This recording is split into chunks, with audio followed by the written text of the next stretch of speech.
नमस्कार मित्रांनो, पायथॉन शिकायला चालू करूया आणि पहिली गोष्ट जी असेल जी आपल्याला शिकण्यासाठी तर व्हॉट इज पायथॉन म्हणजे बेसिक डेफिनेशन काय पायथॉन म्हणजे काय ते बघणार आहोत. त्यानंतर आपल्याला कोणते कोणते टूल्स आणि सॉफ्टवेअर्स लागणार आहेत ते तुम्हाला मी गो थ्रू करणार आहेत स्टेप बाय स्टेप कसं इन्स्टॉल करायचं जेणेकरून आपण आता ह्या सेशनच्या शेवटी पायथॉनचे प्रोग्राम्स रन करण्यासाठी आपण रेडी असू. तर पायथॉन म्हणजे काय तर पायथॉनची ऑफिशियल डेफिनेशन म्हटलं तर Python is interpreter object oriented and high level programming language with dynamic semantics. आता इंटरप्रिटर म्हणजे कंपायलर नसतो, ज्यांचं C++ झालेलं आहे त्यांना माहित असेल की प्रोग्राम रन केल्यानंतर कंपाईल करावा लागतो, मग त्यानंतर काही एरर येतात, मग त्यानंतर रन होणार. यात काय होतं ना, कंपाईल होत नाही, डायरेक्ट रन होतो, त्याला इंटरप्रिटर म्हणतात. आणि ऑब्जेक्ट ओरिएंटेड आहे ज्यांचं C++ झालेलं आहे त्यांना माहित असेल की ऑब्जेक्ट ओरिएंटेड कन्सेप्ट काय आहे. तर पायथॉन पण सपोर्ट करतो ऑब्जेक्ट ओरिएंटेड कन्सेप्ट्सला. हाय लेवल प्रोग्रामिंग लँग्वेज म्हणजे की जे युजरला किंवा प्रोग्रामरला व्यवस्थित आपल्या नॅचरल लँग्वेज टाईपच्या जवळपास लिहिता येईल त्या टाईपचं हाय लेवल प्रोग्रामिंग लँग्वेज पायथॉन आहे. त्यानंतर it's built in height data structure आहे, भरपूर high level built in data structures combined with dynamic typing and dynamic binding. आणि हे असल्यामुळं it is very attractive for rapid application development as well as it is use as a scripting और ग्लिव language. म्हणजे वेगवेगळे comment component connect करायचे असेल, integrate करायचे असेल तर त्यावेळेस पण आपण हे पायथॉन प्रोग्राम यूज करू शकतो. अजून तुम्हाला पायथॉन बद्दल बेसिक गोष्टी जाणून घ्यायच्या असेल तर पायथॉनची वेबसाईट आहे, तर ती बघू शकतात. आणि दुसरी गोष्ट की व्हाय पायथॉन म्हणजे पायथॉन का. आता पायथॉन एवढं इंटरेस्टिंग आहे ना की आणि सगळीकडे तुम्ही बघितलं तर पायथॉन यूज केलं जातं. आता बरेचसे लोक म्हणतात की पायथॉन शिका, पायथॉन शिका, परंतु पायथॉन मध्ये नेमकं काय शिकायचं, तुम्ही कोणता ट्रॅक चूज करताय ते महत्वाचं आहे. त्यासाठी तुम्हाला पहिली गोष्ट माहिती असणं गरजेचं आहे की पायथॉन मध्ये वेब डेव्हलपमेंट पण होते, त्यानंतर डेटा सायन्स पण होतं, डेटा अनालिसिस जे की आपण बघणार आहोत as a part of this course, आणि त्यानंतर machine learning, artificial intelligence, scripting आणि टूलिंग. तर हे वेगवेगळे जे कॉमन ऍप्लिकेशन्स आहे ना ते पायथॉन यूज करतात. म्हणजे पायथॉन मध्ये सगळ्याच गोष्टी होतात. जर तुम्ही पायथॉन शिकले आणि जर तुम्ही एक ट्रॅक निवडला, जर जसं की वेब डेव्हलपमेंट, तर पायथॉन मध्ये वेब डेव्हलपमेंट करू शकतात आणि त्या दृष्टीने तुम्ही पुढे जाऊ शकतात. किंवा डेटा सायन्सचा चूज केलं तर डेटा सायन्स. पण पायथॉन खूप मस्त आहे ज्यांना खरंच असं वाटतं की प्रोग्रामिंग मध्ये काहीतरी करायचंय किंवा काही लँग्वेज आहे, एखादी कोणती तरी लँग्वेज शिकायची, तर पायथॉन ही शिकलेली कधीही चांगली खूप पॉप्युलर आहे, सगळीकडेच यूज केली जाते. त्यामुळे ही जर शिकली आहे तर ती कुठे तुमची वाया जाणार नाही, त्याचा कुठे ना कुठे उपयोग होऊ शकतो जर तुम्हाला तसं ऑपॉर्च्युनिटी भेटली तर.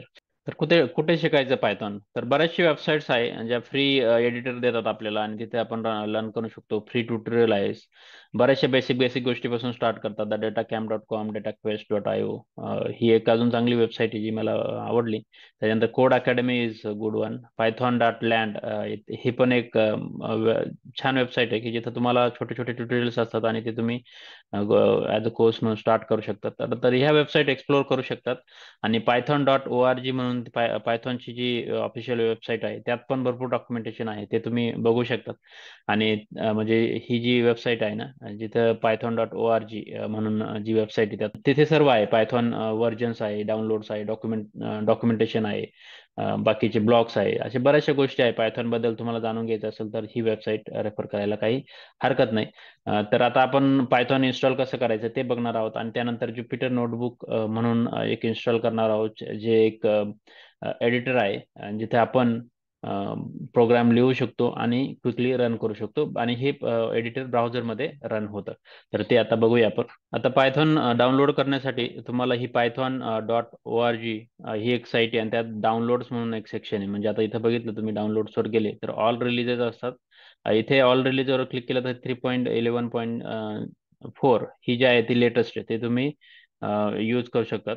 आता यांनी दिलेलं आहे की note that Python 3.9 plus can not be use on Windows 7 or earlier. म्हणजे तुमच्याकडे विंडोज 7 असेल किंवा त्याच्या अगोदरची ऑपरेटिंग सिस्टम असेल तर तुम्हाला हे पायथॉन 3.11 चालणार नाही. जर तुमच्याकडे विंडोज 7 वगैरे असेल तर तुम्हाला मग ह्या रिलीजेस न घेतात, म्हणजे ह्या 3.11 म्हणजे आता ही 3.12 आलेली नाही अजून, पण 3.11 लेटेस्ट आहे, ऑक्टोबर 2022 ला आलेली आहे. तर ते आहे. आणि त्याचा सपोर्ट कधीपर्यंत आहे, 2027, 26, 25, 24. तर ही 3.8 आहे ना ती तुम्हाला डाउनलोड करावं लागेल. जर तुमच्याकडे विंडोज 7 असेल किंवा त्याच्या अगोदरची ऑपरेटिंग सिस्टम असेल, तर मी सजेस्ट करेल की तुमची ऑपरेटिंग सिस्टम अपग्रेड करून घ्या, जेणेकरून तुम्हाला हे 3.9 वगैरे यूज करून घेता येईल किंवा 3.10 इन्स्टॉल करता येईल. 2025-26 पर्यंत त्याचा सपोर्ट आहे. तर अशा आहे. याच्यातलं जुन्या जर घ्यायच्या असेल तर तुम्हाला अजून इथे खाली घेऊ शकता तुम्ही. खूप जुन्या पण व्हर्जन्स आहेत. तर काय करायचं आहे ना तुम्हाला, तर हे इथे आल्यानंतर तुमची जर झाली 3.11.4, जर तुमचं ऑपरेटिंग सिस्टम लेटेस्ट असेल, विंडोज असेल, तर हे डाउनलोड करा. तर तुम्हाला मॅक ओएस किंवा दुसऱ्या लिनक्स वगैरे असतील ऑपरेटिंग सिस्टम, तर त्या हिशोबाने तुम्ही इथून हे सिलेक्ट करू शकतात. आणि त्यानंतर मग तुम्ही डाउनलोड याच्यावर क्लिक केल्यानंतर एक EXE फाईल येईल. EXE फाईल आल्यानंतर तुम्हाला ती EXE फाईल डाउनलोड झाल्यानंतर तुम्हाला फक्त इन्स्टॉल करायचे. इन्स्टॉल करण्याची स्टेप बाय स्टेप प्रोसेस आहे. जर तुम्हाला, आता मी काही इथं दाखवत नाही कारण की मी ऑलरेडी इन्स्टॉल केलेलं आहे, आणि हे इन्स्टॉलेशन काही जास्त वेळ घेत नाही, आणि काही अवघड पण नाही त्यात. तुम्ही फक्त नेक्स्ट नेक्स्ट करायचं. जरी तुम्हाला अडचण आली तर मी अजून एक व्हिडिओ लिंक देतोय व्हिडिओ डिस्क्रिप्शन मध्ये, ते तुम्ही रेफर करू शकता की कसं इन्स्टॉल करायचं पायथॉन ते. हे करा, आणि त्यानंतर हे झाल्यानंतर तुम्हाला ज्युपिटर नोटबुक आहे ना, ते इन्स्टॉल करावं लागेल. काय करायचंय ना, आता याच्यात तुम्ही एक फोल्डर बनवून घ्या. डेस्कटॉप फाईलवर माझं एक पायथॉन डेटा अनालिस्ट म्हणून आपले जेवढे काही प्रोग्राम आपण या कोर्समध्ये करणार आहोत, ते हे फोल्डर क्रिएट करून घ्या.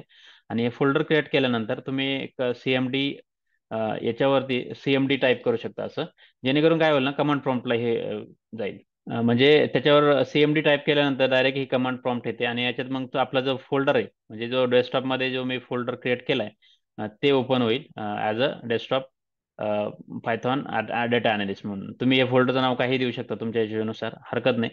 परंतु तुम्ही लक्षात राहू द्या की आपल्याला सर्व प्रोग्राम्स याच्यात करायचे. आता तुम्ही जेव्हा पायथॉन इन्स्टॉल करशाल, तेव्हा तुम्ही जर असं म्हटलं की पायथॉन व्हर्जन, तर तुम्हाला तुमचं हे व्हर्जन आलं पाहिजे. आता माझे 3.9.13 आहे, थोडं जुनं आहे, पण मी आता लेटेस्ट डाउनलोड करून घेईल आणि ते इन्स्टॉल करेल. परंतु तुम्ही बघू शकता की हे 3.91.13 असं तुमच्याकडे यायला पाहिजे, किंवा असं जे काही व्हर्जन आहे तुमच्याकडे 3.11 यायला पाहिजे, जर तुम्ही डाउनलोड करून इन्स्टॉल केलं तर. तर हे झाल्यानंतर आता आपल्याला एक ज्युपिटर नोटबुक म्हणून इन्स्टॉल करावं लागतं. आता ज्युपिटर म्हणजे काय, आणि ज्युपिटर नोटबुक कशासाठी गरजेचं आहे, तर ते काय आहे की फ्री सॉफ्टवेअर आहे, ओपन सोर्स म्हणू शकतो, आणि web services for interactive computing across all programming language. आता याच्यात आपण बरेचसे प्रोग्राम्स लिहू शकतो, म्हणजे पायथॉनचे वगैरे आहे. त्याच्यानंतर आता ही ज्युपिटर लॅब एक आहे, आणि ज्युपिटर नोटबुक पण आहे. तर original web application for creating and starting computational documents. तर आपण ज्युपिटर नोटबुक यूज करणार आहे, आणि ते इन्स्टॉल कसं करायचं त्यासाठी आपल्याला इथे दिलेलं आहे त्यांनी की ज्युपिटर लॅब कसं इन्स्टॉल करायचं, किंवा आता तुम्ही ज्युपिटर लॅब इन्स्टॉल करू शकता किंवा ज्युपिटर नोटबुक. तर ज्युपिटर नोटबुक इन्स्टॉल करण्यासाठी काय करायचं ना, तुम्ही याच्यात आपली जी कमांड प्रॉम्प्ट आहे ना, जे आपण आता ओपन केलं होतं ते, तर इथे तुम्ही काय करायचं ना, PIP इन्स्टॉल ज्युपिटर नोटबुक ही कमांड टाईप करायची. हे केल्यानंतर तुम्हाला एंटर केल्यानंतर हे पूर्ण थोडंफार वेळ घेईल, एक 2-4 सेकंदात पूर्ण इन्स्टॉल होईल, आणि शेवटी मेसेज येईल की तुमचं हे इन्स्टॉल झालेलं आहे. आता हे मी क्लीन केलं, आणि त्याच्यानंतर आता हे इन्स्टॉल झालेलं आहे. आता आपल्याला काय करायचं आहे, याच्यात हे ओपन करायचे. तर ओपन कसं करणार आपण, तर त्यासाठी आपल्याला काय करायचं आहे, फक्त टाईप करायचं आहे ज्युपिटर नोटबुक. आता ज्युपिटर नोटबुक हे टाईप केल्यानंतर आणि एंटर केल्यानंतर याच्यात आपल्याला एक ब्राउझर ओपन होईल, जो डिफॉल्ट ब्राउझर असेल तुमचा तो. जिथे तुम्ही आता ह्या डिफॉल्ट ब्राउझरमध्ये हे ज्युपिटर नोटबुक त्याची वेबसाईट वगैरे बघू शकता, लोकल होस्ट असते, परंतु याचे जे काय आहे आपण आता प्रोग्राम्स वगैरे लिहू शकतो. तर आता आपण हे जे ज्युपिटर ओपन झालंय ना, याच्यात आपल्याला काय करायचंय, नवीन प्रोग्राम लिहायची. तर कसं करण्यासाठी, त्यासाठी आपण काय करू शकतो, इथं न्यू पायथॉन 3 व्हर्जन आहे जी आपण इन्स्टॉल केलेली आहे. आणि याच्यावर क्लिक केल्यानंतर एक नवीन एडिटर ओपन होईल त्याच ह्याच्यात, आणि तुम्ही बघा की इथं काय ऑप्शन्स आहे, फाईल मेनू ऑप्शन्स आहे, तर त्याच्यानंतर इथं सेव्हचं ऑप्शन आहे, इन्सर्ट सेल बिलो. आता इथं प्लसवर क्लिक केलं का अजून एक सेल ओपन होईल, कट करू शकतो, कॉपी पेस्ट, आणि त्याच्यानंतर रन, आणि इंटरप्ट करू शकतो. तर असे ऑप्शन्स आहे. तर आपण इथं एक सिंपल म्हणजे प्रोग्राम आता पायथॉनची लिहायला चालू करू शकतो. म्हणजे आता मी म्हटलं की प्रिंट राम राम असं मी टाईप करतो, आणि मला रन करायचंय. तर इथे हा आपला मेसेज येतोय लगेच की इथे रन झालेला आहे. म्हणजे याला काही कंपाईल वगैरे करायची गरज नाही, इमिजिएटली इंटरप्रेट होऊन लगेच रन होतं. म्हणजे आता दुसरी काही ऑपरेशन केले 1+3 आणि शिफ्ट एंटर जर दाबलं, शिफ्ट एंटर जरी दाबलं तरी लगेच हा रिझल्ट येईल. असे काही पण ऑपरेशन्स आपण करू शकतो, इमिजिएटली करू शकतो, जेणेकरून हा जो आउटपुट आहे ना ते डिस्प्ले होईल. म्हणजे इन म्हणजे आपलं प्रोग्रामिंगचं इनपुट असतं आणि आउट म्हणजे त्याचा रिझल्ट. तर अशा पद्धतीने इथे दिसत आपण किती मोठे प्रोग्राम इथे लिहू शकतो किंवा दुसरे प्रोग्राम आपण अपलोड करू शकतो. जसं आपण, आणि याचं एक्सटेन्शन .py असतं पायथॉनचं प्रोग्रामचं, जसं C++ मध्ये .cpp वगैरे असतं तसं तिथे .py असतात. तर अशा पद्धतीने आपण हे पायथॉनचं एन्व्हायरमेंट रेडी केलेलं आहे. तुम्ही आता डाउनलोड करा पायथॉन, त्यानंतर इन्स्टॉल करा ज्युपिटर नोटबुक आणि त्यानंतर असं लॉन्च करून बघा. तुमच्या ब्राउझरमध्ये तुम्ही एवढं ट्राय करून बघा. जर होत असेल तर आपण रेडी आहोत पुढच्या सेशनसाठी जाण्यासाठी. जर तुम्हाला काय अडचण आली इन्स्टॉलेशन सेटअप करण्यासाठी ज्युपिटर नोटबुक वगैरे, तर मला कमेंटमध्ये विचारू शकता. मी काही लिंक दिलेल्या आहे व्हिडिओ डिस्क्रिप्शनमध्ये, त्या बघू शकता तर रेफरन्ससाठी पायथॉनच्या रिलेटेड इन्स्टॉलेशन डॉक्युमेंटेशन वगैरे त्यासाठी. धन्यवाद.